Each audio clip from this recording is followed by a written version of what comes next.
Kenyans, to welcome you to your first Labor Day celebrations as the President of the Republic of Kenya.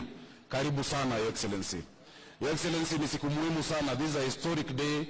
Many don't know when Labor Day started. It started in 1886 when we had agitation for the 8-hour workday in Chicago as well as Australia, and created a worldwide movement of laborers. And it's a day that we hold to remember the sacrifices of our workers, the sacrifices that they make every day.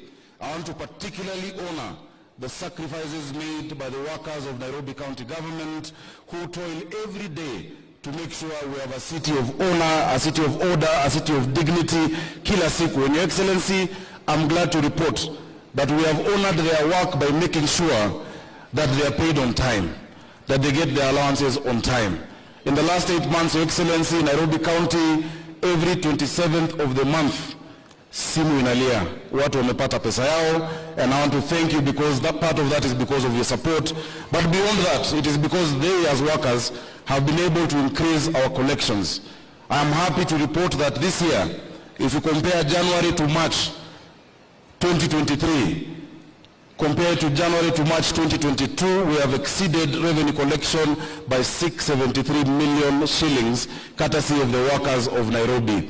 And in the month of April alone, we've collected 800 million, the highest April ever since devolution started. That is courtesy of the workers of Nairobi. Tuwapigie makofi. Your Excellency, yesterday we missed you. Traditionally, every last Sunday of April, there is a service that is held at St. Stephen's, SEK, to pray for the workers. That service is held in a very historic church. And yesterday I took the members through a bit of that history. That church started in what today is Parliament buildings, where the National Assembly sits. But because the colonial government then wanted to build Parliament, the church was moved to Eastlands and became a cathedral that only the Africans could use because there was real apartheid and segregation. And that was in 1902 when they were moved.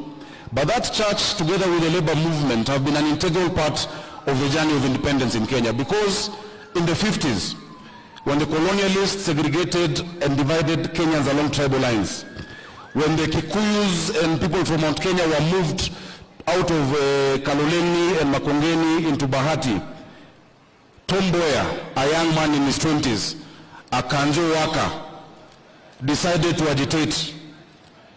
The colonialists murdered Mbotela, a councillor called Mbotela, in what is now Bama Market, 24th of November 1952, just after the state of emergency, to try and bring tribal tensions. It didn't work. The next year, they murdered Ofafa, which is where we get the estate Ofafa Jericho. Because when they murdered him, they came 2 hours later, they burnt down Bama Market. The people stayed calm. The next year, they murdered Ofafa at the same place.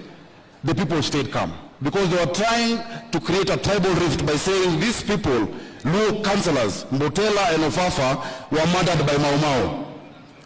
2 men, Jaramogi Odinga and Mboya, went round Kaloleni Social Hall, Mudhurwa Social Hall, in Makongeni, telling the people from the community to calm down and not to protest and not to cause chaos. Today, Your Excellency, we need Jaramogi Odinga, we need Mboya to go around again Nairobi, telling the people to calm down, to stay peaceful, not to be divided along tribal lines, and not to enter into any violent action. We need that today just as we needed it back in that day in 1952. Mboya, a great labor leader, if he was to wake up today, I'm sure he would be proud of the labor movement.